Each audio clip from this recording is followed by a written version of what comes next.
I gotta punctuate it. I said I loved your shirt, but behind your back I said I hate it. May lightning strike me down if I lied, may no one be around when my tongue's untied. Everybody says it's okay, all the little things I say with my big fat mouth. La la la la la la la la la la. My big fat mouth. My big fat mouth gets me in trouble.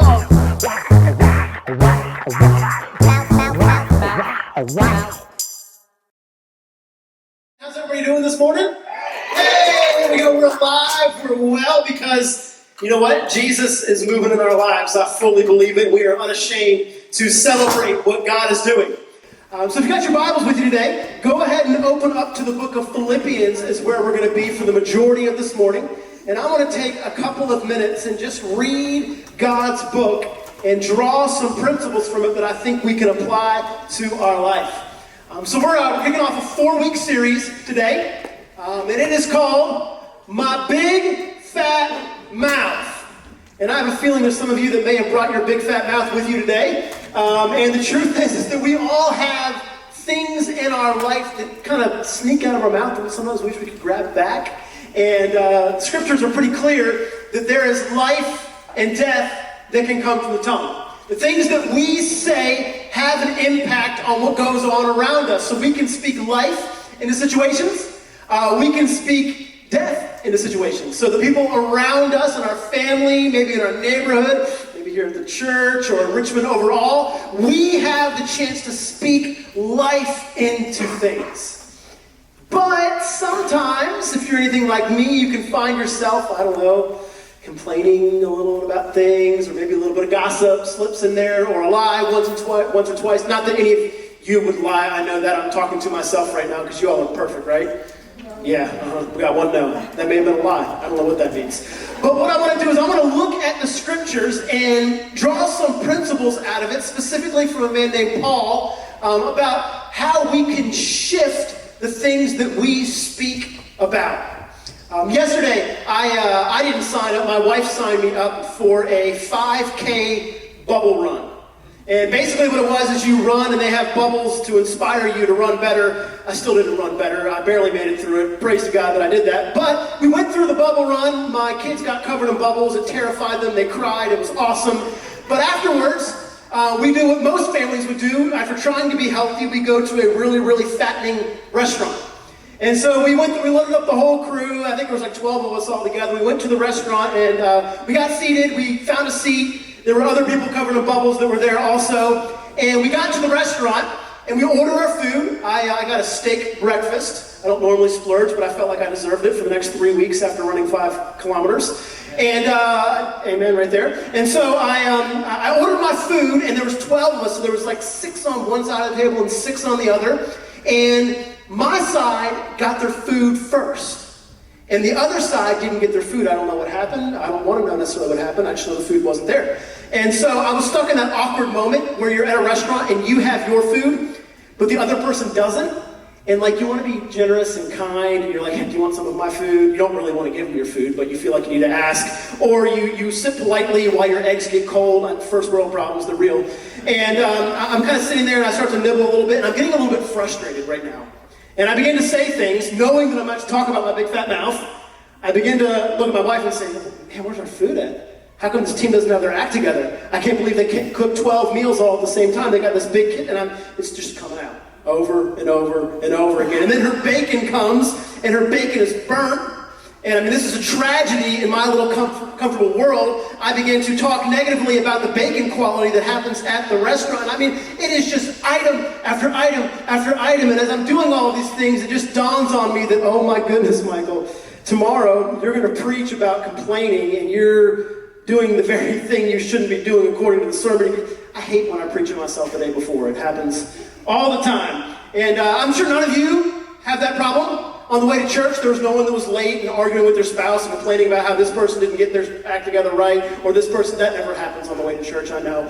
But truth is that there are all sorts of things in our life that we can complain about, or that we feel like we should be able to complain about. And it's nothing new. It's not like all of a sudden here in Richmond in 2017, the first group of people started complaining. I mean, it has been going on from generation to generation to generation.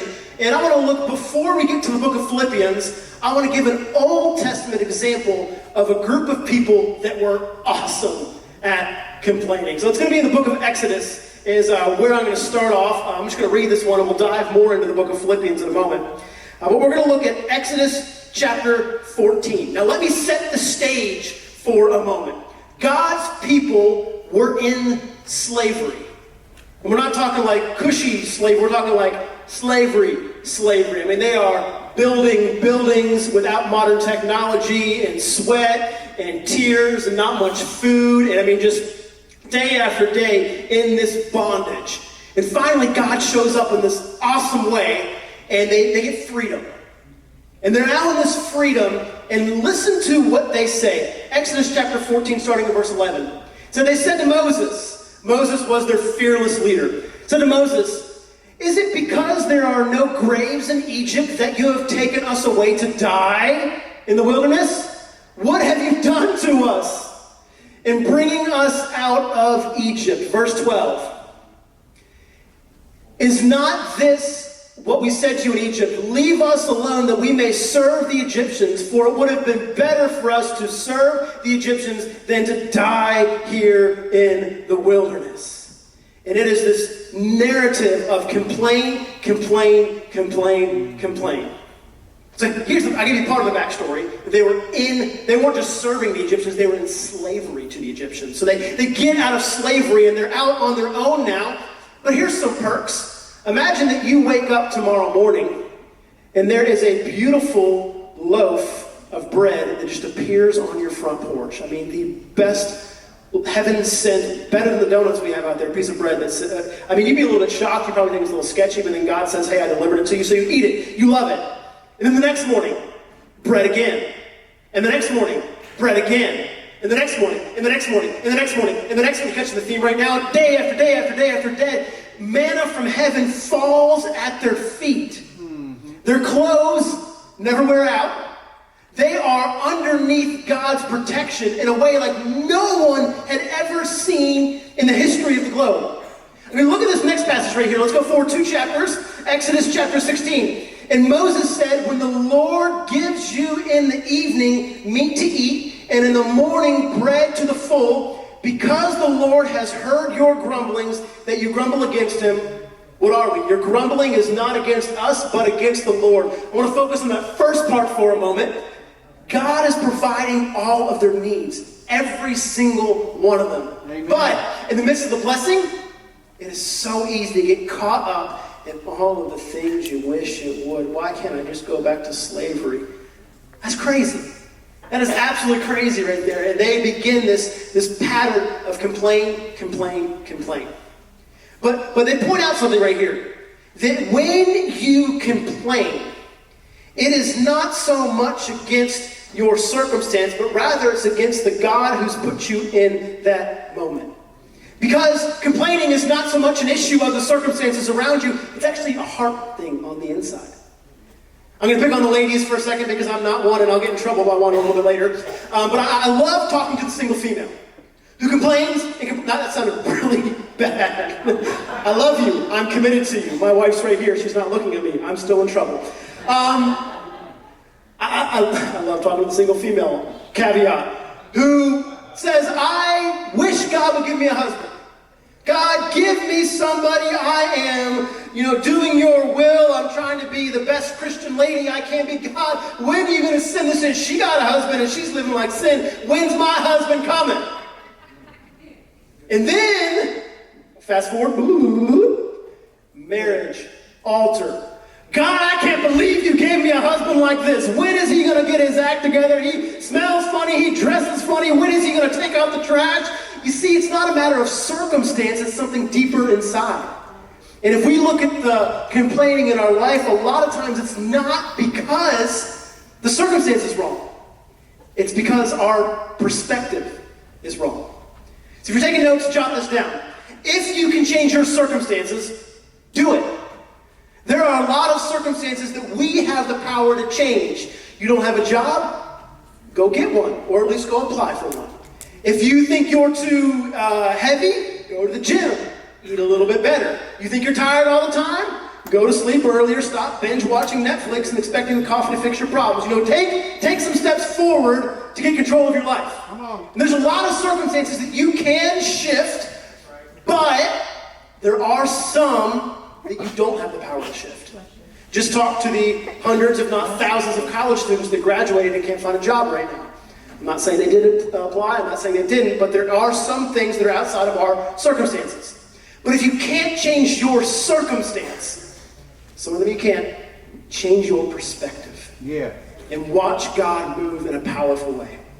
I want to draw your attention to a man named Paul. We're going to be in Philippians chapter 2. And there's very few things I hate, and I'm not going to say I hate this, but if there was a piece of the Bible I could cut out and not have to follow, it would be this one right here. Philippians chapter 2, there's a guy named Paul. Paul is a church planter. He has been going around from area to area starting churches, and he has now been arrested. He is in chains. And he says this in Philippians chapter 2, starting in verse 14. He says, do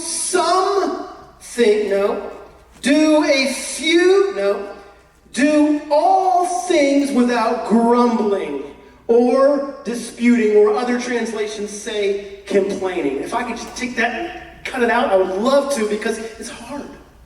It really, really is hard to live up to that standard. But Paul says, do all things without grumbling or disputing. Everything you're doing in life, do it without disputing.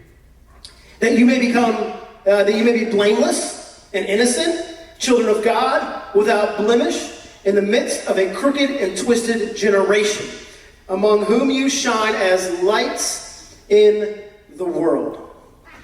Paul is giving us instruction in this moment that regardless of the circumstance, to have the perspective of not grumbling or complaining. And I gave you some of his backstory. As he's writing this, he is literally chained to a Roman soldier for 2 years. 24 hours a day, 7 days a week, 52 weeks a year, twice. I think I got that math right, 104. I graduated. He was chained to a Roman guard around the clock. And I don't know exactly what it looked like because I wasn't there, but it could have been a nice guard. Could have been a mean guard. It could have been a guard who smelled funny. He's saying, God, I've served you my whole life. Deliver me from this Roman soldier and his body odor. I don't know what it was going on necessarily specifically, but that was his circumstance. He was chained to another person. But look how he starts out this book. Philippians chapter 1, we're going to go back just a little bit. Philippians chapter 1, verse 12. And this is how he starts off this chapter. He's still in chains. He wrote this whole book while he was in chains. He says, I want you to know, brothers or sisters, that what has happened to me has really served to advance the gospel. He's not complaining in this moment. Remember, Paul's big dream, the only thing Paul wanted to do was someday make it to Rome where he could preach the gospel. That was his big ambition in life. It wasn't a yacht, it wasn't this, it wasn't that. He wanted to go to a big city and preach about Jesus. And so now he's chained up in a big city, and he could have had the perspective of, God, I want to do something noble for you. Why won't you let me do it? But listen to his perspective. He says, I want you to know, brothers, that what has happened to me isn't necessarily a negative thing. What it is it's really served to advance the gospel. And then look at this perspective shift. Turn to your neighbor and say, perspective shift. Here we go. Here's where it happens. Verse 13. So that it has become known that throughout the whole imperial guard and to all the rest of my imprisonment is for Christ. What he did is, rather than complaining that I'm chained up to some Roman soldier, he says, hey, I got an audience. I came to Rome to preach the gospel. Now I got a guy who's chained to me. He can't get away no matter what happens. I get the chance, no matter hell or high water or anything, to preach the gospel every moment of every day. And when I'm finished, they'll send me a new one and they'll chain him to me, and I can do it again and again and again and again. What an awesome perspective. He had reason while he's in jail to be upset, but instead he said, God, I can't change my circumstance. I don't got the keys to unlock it, but what I can do is you working through me, I can change my perspective, and I can believe and see what you're going to do in my life. And that is huge. That is absolutely huge. My big fat mouth probably would have had a different thing to say. I would have had a lot of things that I could have told God, but we look at Paul, and it is awesome to see what he did. I have a gentleman who I meet with on a regular basis. He's a mentor in my life. And worst of all, I'm going to go ahead and invite you guys back up. And he is. I like to surround myself with old people because I'm not. And they are smarter than me and wiser than me. They have life experience. And so I like to meet with people that are 70 plus as much as I can because they got wisdom well beyond my years of being in my 30s. So there's a gentleman that I meet with. We grab breakfast at Waffle House. And we talk about life, and he gives me counsel on things going on, and I share my ideas, and he corrects them and sends them back to me. It's awesome. I leave defeated and encouraged every single time. And so we were there this last week, and he walks in, and he is the most limp individual that I have ever seen walk into a restaurant. I mean, he's dragging himself into the restaurant. And he's normally a pretty upbeat guy. I mean, he was an all-star athlete when he was younger. He was a Vietnam vet. So he's a tough dude, and he just kind of struggles in and sits down. And what I had heard is that he had been diagnosed with cancer recently. And he was given his first dose of chemotherapy. If you know anybody that's gone through chemo before, it's a little demon of its own. I mean, it is a tough cookie to go through. And so he is just feeling as nauseous as can be, and I'm trying to figure out, what do I say to a guy like that? I mean, I've had some crazy experiences in my life, but nothing quite like that. And so I just said, sir, what are you thinking of this? Like, what's going through your mind?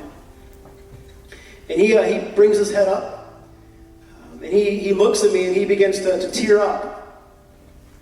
And he says, Michael, I've never had a better opportunity than this moment right now to be able to share the gospel with my grandkids.